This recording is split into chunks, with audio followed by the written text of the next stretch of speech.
विधानसभा निवडणुकीच्या निकालाआधीच राजकीय पक्षांकडून सत्ता स्थापनेसाठी हालचाली. भाजपकडून सोफिटेल हॉटेल तर ठाकरे गटाकडून ग्रँड हयातमध्ये रूम बुक, सूत्रांची माहिती. महाविकास आघाडीला 160 ते 165 जागा मिळणार. 26 तारखेला महाविकास आघाडी सत्तेत येणार, संजय राऊत यांचा दावा. महायुतीनं निवडणुकीत पैशांचा पाऊस पाडला, मात्र त्यांच्याकडे सत्तेच्या चाव्या की कुलूप हे 72 तासात ठरेल. संजय राऊतांची खोचक टीका. मतदानाची टक्केवारी वाढते तेव्हा भाजपला फायदा होतो. यंदाही वाढलेल्या मतदानाचा महायुतीला नक्कीच फायदा होईल.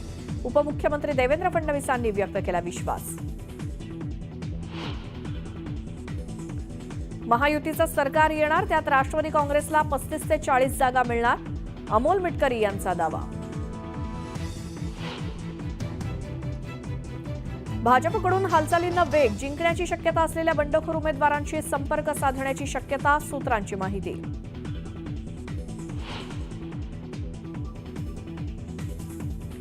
महायुती सत्तेत येणार, गरज पडल्यास अपक्षांनाही सोबत घेऊ, दीपक केसरकर यांची प्रतिक्रिया.